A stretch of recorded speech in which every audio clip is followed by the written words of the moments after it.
All right, so that was a glimpse over there on what's happening behind the scenes. Those planners look really tired, by the way. They've had quite a season and perhaps getting up for a bigger one. But we thought, why just speak to them? Let's get somebody on board who's at the forefront of this transformation on how weddings and the entire season is changing. So joining us live from Mumbai this morning is Parthip Thyagarajan. He is the co-founder and CEO of WeddingSutra.com. Good morning. Thank you so much for chatting up with us early in the morning, considering lots of late nights are coming your way. But can I start by saying this, that this year the wedding season seems to be only getting bigger.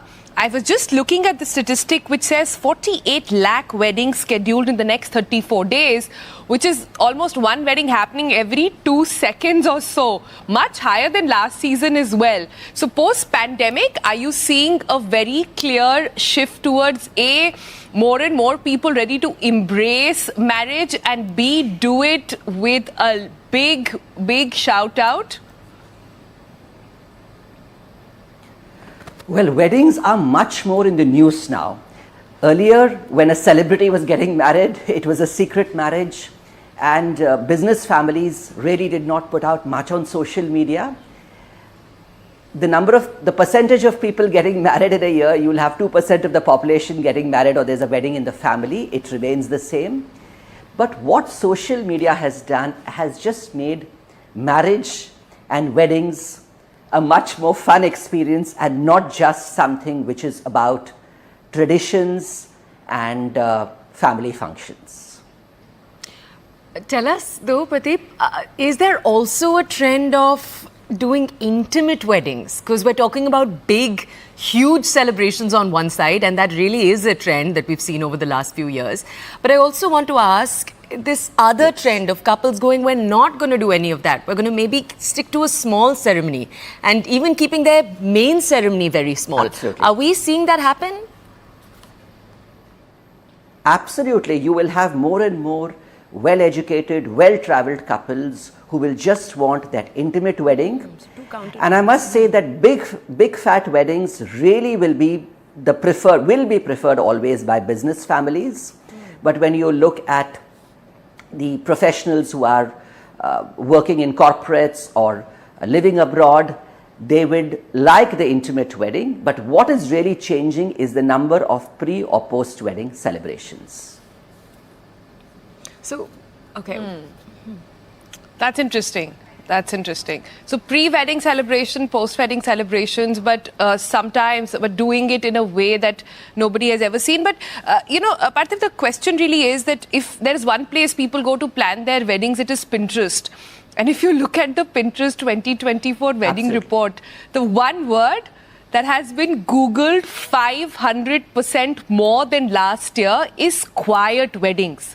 But what we are seeing is quite the contrary. We just had India witness, or the world witness, the Ambani wedding, which is perhaps the wedding of the century, right? So you have that sort of opulence on one hand. There's no wedding which has ever been on this scale. Then you have people Googling words like quiet.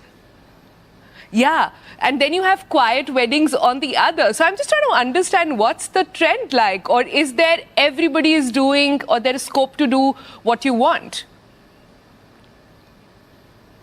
Just as how in India, arranged marriages and love marriages will coexist. Who thought, say, maybe in the 80s, arranged marriages will continue to happen in India in 2020, or maybe they'll continue to happen in 2030. Similarly, in India, big fat weddings and intimate weddings will coexist. Big fat weddings make a lot of news, but that does not mean every billionaire has a wedding Ambani style.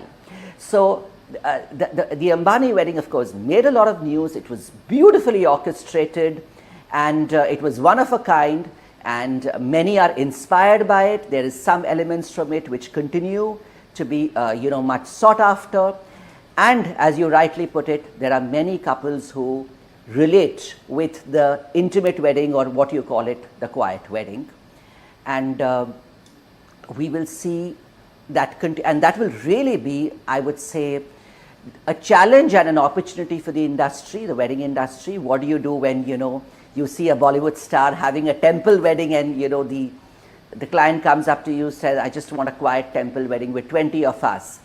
But then what really happens, it's it's really what happens before or after the wedding, and what do you really design, what the bride and grooms want. But one thing I must add, in India, it's not just the marriage of the bride and groom, it's the marriage of two families. So it's also what the families want.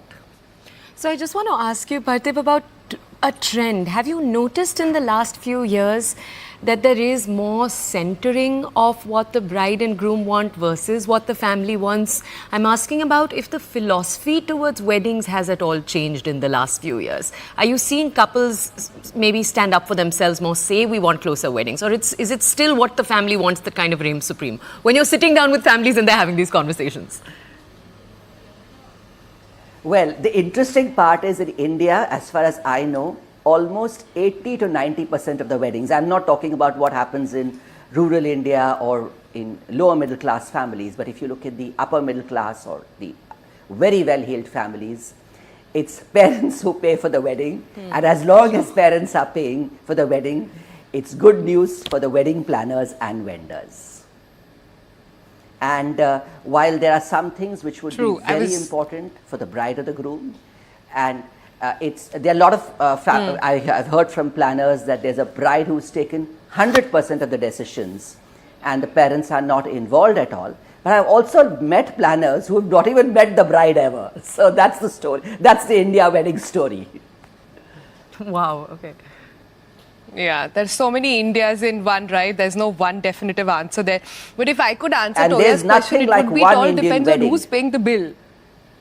Whoever's paying the bill gets to decide on what's There are happening some at parents, the wedding. I think that's the...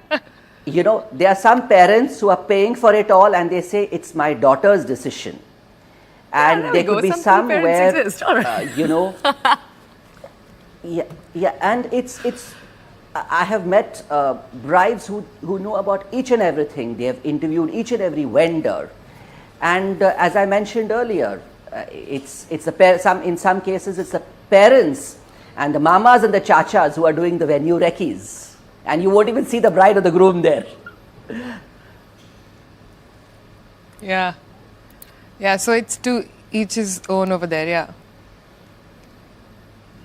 So Parthip, I wanted to understand a little bit from you for our viewers watching right now, for all the brides to be, grooms to be at the moment who are taking a look at this segment. Are there some trends that you can sort of throw out there that people must keep an account to add that special touch? I mean, we all know that Bollywood continues to inspire, and now business, families also continue to inspire wedding trends. But is there something that's sticking out which could help them in planning? Everything starts with the location and what is possible there. If you are in a metro or you are in your hometown, it may be very easy to find the vendors who can personalize what you want. But what if you're getting married in a very, very remote location? You may not be able to find your coconut vendor who can inscribe your hashtag there. So what is really happening is social media has motivated or inspired many brides and grooms to make it as personalized as possible, as a result of which wedding planning is a much more complex operation than it was 20 or 25 years ago. Think about what happened 25 years ago. A well-heeled family booked the Delhi Gymkhana or the Wellington Club and everything was done by the club. Today, everything is different. You have multiple functions, you have multiple vendors, and what the bride and groom are really looking for are giving their guests those unique experiences and everything being personalized. That said, it can be more expensive and it can be more time consuming too. So you have to decide what you want and keep it. If you really enjoy the stress, people say, wedding planning is such a stressful job, but it's the happy kind of stress. It depends what you want. And while there's a lot of images out there, there's really no idea which everyone's getting married for the first time. So they really don't have any idea how this is done. And there are so many vendors who are involved. Wedding planning is just one of the careers today. People think a wedding planner does everything A to Z. But beyond wedding planning, there are so many specialized creative entrepreneurs who have an active presence on social media, who are right from packaging to bartending to food styling and many other services which they are offering.